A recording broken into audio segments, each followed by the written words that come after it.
Welcome back to Project 613. We are learning about when two people have a monetary dispute, and the Torah tells us they should come in front of a Jewish court, and the court, the beit should adjudicate according to the laws prescribed in the Torah. The specific case that the Torah talks about, we mentioned yesterday and 2 days ago, is when one person makes a claim against another and the defendant makes a partial admission.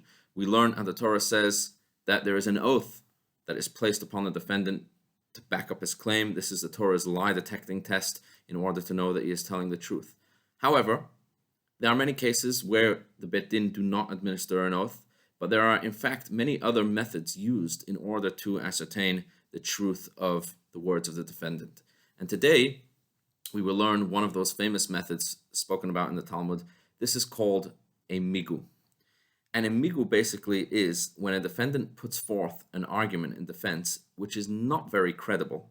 However, theoretically, he had at his disposal a much greater, more credible argument which had the same or less risk factor for him and the same or more benefit for him.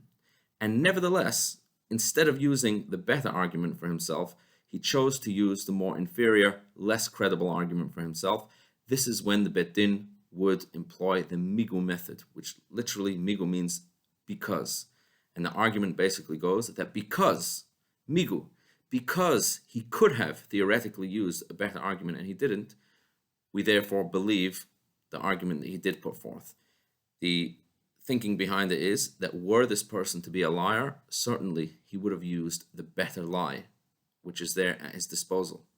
And because he didn't use the better lie, instead he made the inferior claim, which yes, is not very credible, but since this is a situation where he could have used a better argument at no risk for himself, and he didn't, we therefore believe him. This is called the migu, and there are many, many examples in the Talmud of when this method is employed. I'll give you a famous example, and then we will also learn some of the limitations of the migu method. The example that's given is if the plaintiff shows up in court with an unnotarized document saying that someone owes him money. So in this situation, the defendant technically can just deny all charges. He can say, this document hasn't been notarized, there are no witnesses substantiating it, I never borrowed any money, I don't owe you a penny, case is closed. That would have been a good argument to make. But instead, in this case, the defendant came along to court and said, well, it is true, I did borrow money, however, I paid up in full. It's only that I lost my receipt.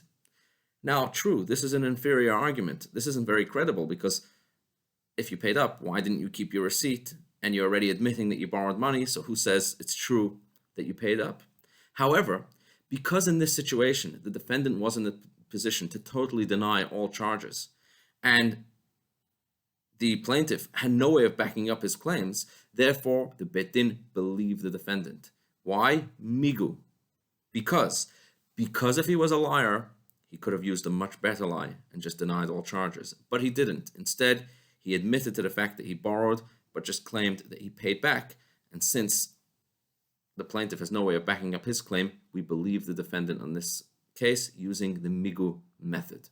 This is one of the famous examples of when this is used, but as mentioned, this is used many other times. There are certain limitations of when we can employ the migu method. Two of the famous limitations are, number one, we would never employ the migu method to believe the defendant if there are opposing witnesses clearly testifying to the contrary. So if the plaintiff has witnesses backing up his claim, then even were the defendant to make a migu type of claim, we would not hear it. Why? Because there are clearly witnesses backing up a counterclaim. Also, we would never employ the migu method in order to back up the claim of the plaintiff. The migu is only used in defense of the defendant, but never to make a claim against the defendant. Have a wonderful, wonderful day.